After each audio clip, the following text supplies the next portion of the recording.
Hello ladies and gentlemen, I am the Amoeba Bait, and in this sequel to my X-Wing video, I'm going to be talking about certain expansion packs for the game and different cards that come in those packs and why you should consider steering towards these for a purchase.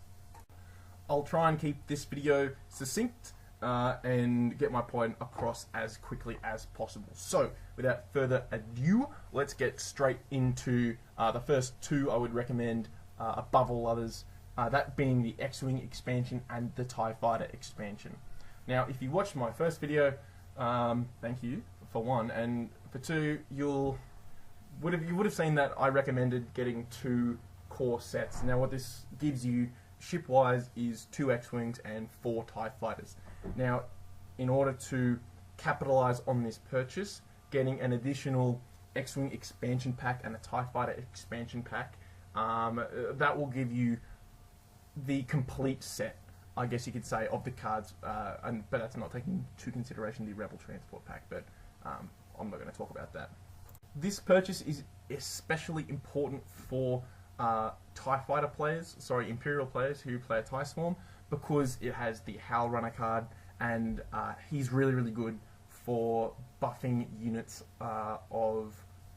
any friendly unit, but TIE Fighters mainly, purely because they're the cheapest unit for the Imperials, and you can essentially swarm them all around Howl Runner and get the most value for money out of that character. So he's exclusive to the TIE Fighter expansion. So if you buy that in conjunction with the 2 core sets, you've got a swarm of 5 TIE Fighters, and that's pretty formidable. Keeping our focus on the Imperial side of the house, the next thing I would recommend looking at is the Fire Spray kit, because it comes with not only a really competent ship, having a front and rear firing arc, but it also comes with a ton of very useful upgrade cards, be that for Rebels or for Imperials. And I want to talk about the Stealth Device, because that's a real jack of all trades card. It can go on anyone because it's a modification, and if you want to keep someone like Howl Runner around a little bit longer, that upgrade's not too bad for him. If you've got, a couple of points spare and you can't really put them elsewhere, it gives him extra agility, making him more difficult to hit and less of a viable target, because there are other things which are easier to take out. Not only that, it comes with a bunch of cannons, being the heavy laser cannon and the ion cannon, and those are very useful, very powerful weapon upgrades. Keeping with the theme of big ships, large ships, the Millennium Falcon, or the YT-1200, is a very competent ship on the tabletop, especially at the moment with TIE Phantoms featuring in most competitive Imperial lists. The 360-degree firing arc of the YT-1200 is very useful in countering that, and not only that, it's also a very good source of upgrade cards similar to the Fire Spray kit.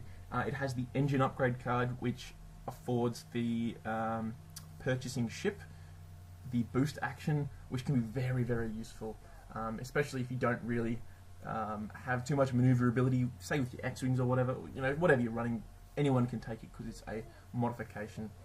So that's pretty useful, as well as the shield upgrade, making someone like Biggs Darklighter a little bit more survivable because he will be taking hits for you, and it comes with a bunch of really cool cards, character cards: Chewbacca, Ten Numb, Luke Skywalker, and a couple of ordnance cards in the form of both concussion and assault missiles. If you like going fast, the Imperial Aces box is a pretty good pickup for you because it gives you 2 push the limit cards, and that enables you to do a couple of actions a turn as opposed to just the one, with the payoff of receiving a stress token. But that's okay because you'll be able to counteract that with good maneuvering, especially if you've got something like boost or a barrel roll to get you out of the way of enemy fire. Not only that, you get hull upgrades, targeting computers, which are cards which give you, the hull upgrade gives you an extra point of hull, like a hit point, and the targeting computer gives you the target lock icon, which isn't on the TIE fighter or TIE type ships. So that's pretty cool. My only problem with the Rebel, I'm all over the shop today, the Imperial Aces box. My only problem with that box is that the two ships in there are different colours. And if you're like me, I've got one TIE Interceptor already. I've got my Aces box on the way. And the problem is I'm going to have 3 different coloured ships on the board. So I'm definitely going to be repainting them, just so we've got some semblance of order. So the last ship I want to talk about in this video, because I want to keep it brief, is the HWK 290, because I think that ship is a bit of an underdog when building lists. I don't see it too much in more competitive play, but I like it because it's super versatile. It's got turret slots, so you can chuck on blaster turret, ion cannon turret, and it comes with a lot of really good upgrade cards in the form of co-pilots or crew, or whatever you want to call that pilot. That type of card. And a really cool build that I like running is the Kyle Katarn Focus Bank, which basically consists of Kyle Katarn as the pilot, a recon specialist, and the Moldy Crow title, and that gives you 2 focus per turn when you take the focus action, with the ability to give a focus token out to a friend, with any focus that stays on the Moldy Crow not being discarded in the end phase, which I think is pretty cool.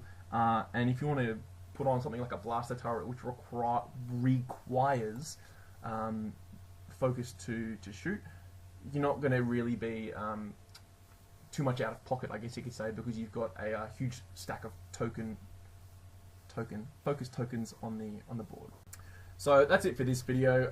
That's just my opinion on some pretty cool ships, as well as hailing back to my first video where I talked about the HWK, the Fire Spray, the Y-Wing, and the Headhunter, because those ships are all going to be flyable in the Scum and Villainy upcoming faction. We've got some new ships coming out as well, which I haven't talked about. I'm really keen to see how they fly, and we haven't seen all the cards for them yet, or at least I don't think we've seen all the cards for them yet. Those being the Decimator, and then the Outrider, the YT 2400. So those are yet to hit the board, as well as Rebel Aces. I'm excited for Rebel Aces because it may make A-Wings a more viable option. So I may do a recap when those ships come out and just talk about how this affects getting into the game. Thanks for watching, and see you next time.